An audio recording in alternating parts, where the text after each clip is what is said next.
नमस्कार, आप देख रहे हैं सी न्यूज भारत और मैं हूं आपके साथ ज्योति अरोड़ा।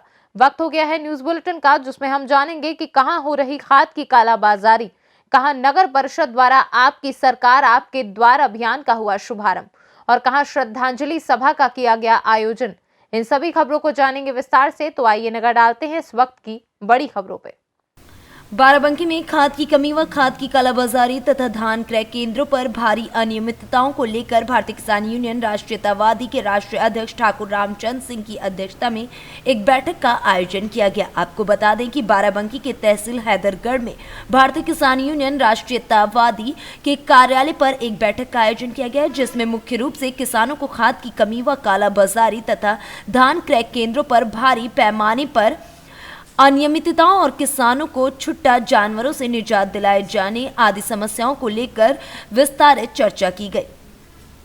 इस समय किसानों की सबसे बड़ी समस्या धान बेचने को लेकर बनी हुई है। ज्यादातर धान क्रय केंद्रों पर दिन भर में बमुश्किल 1 से 2 ट्रॉली ही धान की तौल की जाती है, तो वहीं दूसरी तरफ धान क्रय केंद्रों पर कागजों में लक्ष्य भी पूरा होता दिख रहा है। ऐसे में साफ तौर पर जाहिर है कि बाहर से भ्रष्टाचार के तहत व्यापारियों से धान की अवैध रूप से तौल कराकर केंद्र प्रभारियों द्वारा योगी सरकार को पलटा लगाते हुए लक्ष्य पूरा किया जा रहा है। क्या नाम है आपका? कामता प्रसाद। कामता प्रसाद, कहाँ रहते हो? लवली। लवली। जी। कहाँ गए थे? एग्रो खुशहाली केंद्र। एग्रो केंद्र कहाँ पर है? ये यही है रनापुर। रनापुर में। क्या करने गए थे? जेपी लेने। कब गए थे? 11 बजे। पूरा मैटर बताइए। 11 बजे से लाइन में खड़े थे वही, अब जाके मिले। पूरा दिन खड़े थे लाइन में? जी। कितने दिए? 1200। क्या नाम सर आपका? रामचंद्र सिंह, राष्ट्रीय अध्यक्ष भारतीय किसान यूनियन राष्ट्रवादी। किस चीज़ की बैठक थी आज?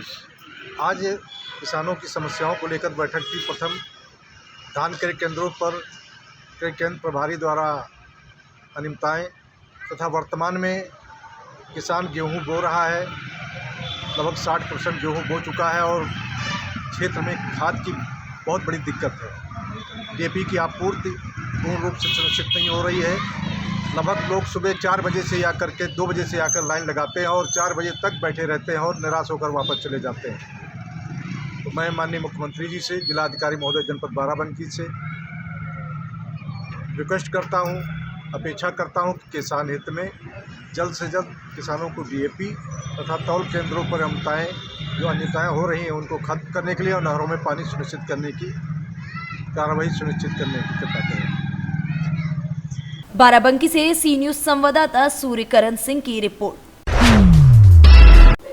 समाजवादी सरकार में सभी वर्गों को सम्मान और अधिकार मिला था, परंतु अब थाना तहसील मजाक बनकर रह गया। रासूखदारों के सामने बौनी भाजपा सरकार जनता को बेवकूफ बना रही है, पर जनता सब कुछ समझ चुकी है। समाजवादी पुनः सरकार में आएंगे और अखिलेश यादव के हाथों में यूपी एक बार फिर विकास के पथ पर अग्रसर होगा। उक्त बात युवा सपा नेता चौधरी अदनान ने विधानसभा क्षेत्र कुर्सी के ब्लॉक सूरतगंज की ग्राम छेदा में बाबा नटबीर नीलमथा घाट में आयोजित रामलीला कार्यक्रम के समापन समारोह में मुख्य अतिथि के रूप में शामिल होने के दौरान कही।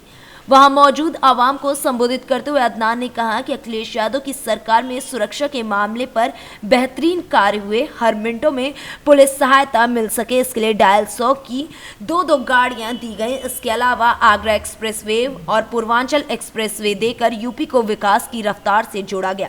वहीं वर्तमान सरकार केवल सपा सरकार की योजनाओं पर अपने पत्थर लगा रही है, पर जनता को कोई गुमराह नहीं कर सकता। आने वाले विधानसभा चुनाव में अखिलेश यादव के नेतृत्व में सपा 350 से अधिक सीट जीतकर यूपी में सरकार बनाएगी। हम सबके नेता आदरणीय अखिलेश यादव जी ने 2012 से लेके 2017 तक के जो विकास कार्य किए हैं, चाहे महिलाओं का पेंशन हो, चाहे वो महिलाओं को चाहे पेंशन हो, चाहे लैपटॉप हो, चाहे किसानों का मामला हो, चाहे छात्रवृत्ति हो, चाहे वो एम्बुलेंस सेवा हो, चाहे पुलिस सेवा हो, सबका विकास समाजवादी पार्टी की सरकारी में हुआ है। और इस सरकार में आपने देखा है कि सरकार में कोई भी विकास कार्य 2017 से लेकर 2021 आ गया है। खेतों में सांड चल रहे हैं, कोई पूछने वाला नहीं है। तेल और डीजल देखिए कहां तक पहुंच गया है, पेट्रोल कहां तक पहुंच गया है, महंगाई कहां तक पहुंच गई है, सरसों का तेल कहां तक पहुंच गया है। ये सब आपको देखते हुए मैं आपसे एक अपील करना चाहता हूं कि हम सबके नेता आदरणीय अखिलेश यादव जी को 2022 में मुख्यमंत्री बनाए। हो सकता हूं मैं आपके बीच में माननीय अखिलेश यादव जी के आदेश से इस विधानसभा कुर्सी से मैं आपके बीच में प्रत्याशी के रूप में अगर आता हूं तो साइकिल को वोट देके विजय बनाइए। साइकिल निशान मत भूलिएगा। इसी के साथ मैं अपनी बात को समाप्त करता हूं। जय हिंद, जय भारत, जय समाजवाद। अखिलेश यादव जिंदाबाद। और फिर से मैं बाराबंकी से सी न्यूज संवाददाता सूर्यकरण सिंह की रिपोर्ट। फलकनुमा पुलिस स्टेशन की से मोजीराम की निगरानी में साईं बाबा टेम्पल के पास ड्रिंक एंड ड्राइव और स्पेशल चेकिंग की गई, जिसमें शराब पीकर गाड़ी चलाने वाले गाड़ियों को जब्त कर लिया गया और चालानी कार्रवाई भी की गई। हैदराबाद से सी न्यूज संवाददाता यूसुफ की रिपोर्ट। सिलवानी में गुरुवार को नगर परिषद द्वारा आपकी सरकार आपके द्वारा कार्यक्रम आयोजित किया गया, जिसमें मुख्य अतिथि के रूप में भाजपा मंडल अध्यक्ष विजय शुक्ला शामिल हुए, जिसमें कर्मकार मंडल, प्रधानमंत्री उज्ज्वला योजना, पेंशन योजना, विभाग सहायता अनुदान योजना, संबल योजना, पीएम स्वनिधि योजना, प्रधानमंत्री उज्ज्वला योजना आदि योजनाओं का वार्ड क्रमांक 1 में सिविल आयोजित कर रहे हितग्राहियों को लाभ प्रदान किया गया, जहां भाजपा मंडल अध्यक्ष विजय शुक्ला, मुकेश राय, श्याम साहू ने संबोधित करते हुए कहा कि प्रदेश सरकार लगातार गरीबों के लिए योजना का माध्यम से विकास कर रही है। गैस कनेक्शन निःशुल्क वितरण भारत सरकार के द्वारा प्रदान किया जा रहा है। क्षेत्र के विधायक ठाकुर रामपाल सिंह राजपूत के निर्देश से लगातार क्षेत्र के लोगों की सेवा की जा रही है। हमारे वार्ड नंबर 1 में यह कार्यक्रम आयोजित किया गया और जो भी हमारी सरकार की योजनाएं हैं, जो हितग्राही योजनाएं हैं, उनका लाभ जन जन तक पहुंचे। इसी संबंध में भारतीय जनता पार्टी की सरकार हमारे सिलवानी में भी 15 वार्डों में हर वार्ड में गुरुवार और सोमवार को कार्यक्रम आयोजित किए जाएंगे और जो लाभार्थी बचे हुए हैं और जिनको लाभ मिल चुका है और जो शासन की योजनाएं चल रही हैं वो किस तरीके से आम लोगों तक पहुँचें, इसी संबंध में इस कार्यक्रम का आयोजन किया गया है। रायसेन से सी न्यूज संवाददाता राजेश साहू की रिपोर्ट।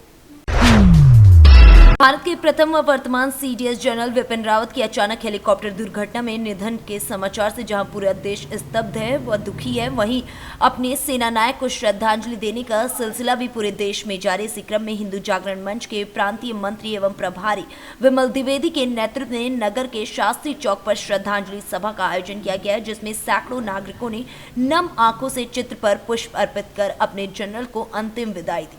मंच के प्रांतीय मंत्री एवं प्रभारी विमल द्विवेदी ने बताया, सीडीएस विपिन रावत का निधन काफी दुखी करने वाला है और देश के लिए एक बड़ा आघात है, क्योंकि सैन्य आधुनिकीकरण में उनका योगदान सराहनीय है। उनके द्वारा दी गई बेमिसाल सेवाओं को सदा याद रखा जाएगा। उनका बेमिसाल अनुभव व देश के प्रति कर्तव्य युवा पीढ़ी को सदैव प्रेरित करती रहेगी। श्रद्धांजलि दी है रावत जी को, किस तरह की श्रद्धांजलि दी और क्या है? कल जिस तरह से तमिलनाडु में एक विमान दुर्घटना में सीडीएस जनरल विपिन रावत जी सहित उनकी पत्नी व 11 अन्य सैनिकों के दुर्घटना में मृत्यु होने के कारण पूरा देश स्तंभ है। जिस तरह से एक अपूर्णीय क्षति हुई है देश के लिए, ये हम सबके लिए बड़ा दुखद है।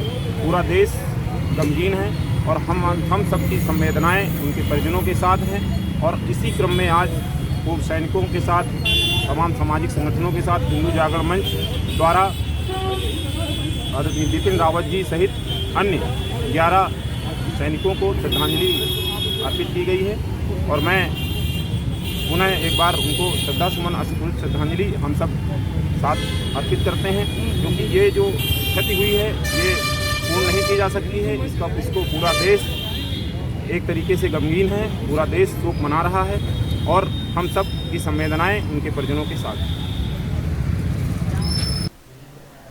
उन्नाव से सी न्यूज संवाददाता रणवीर यादव की रिपोर्ट। इस बुलेटिन में फिलहाल के लिए इतना ही। देश और दुनिया की तमाम बड़ी खबरों के लिए आप देखते रहिए सी न्यूज भारत।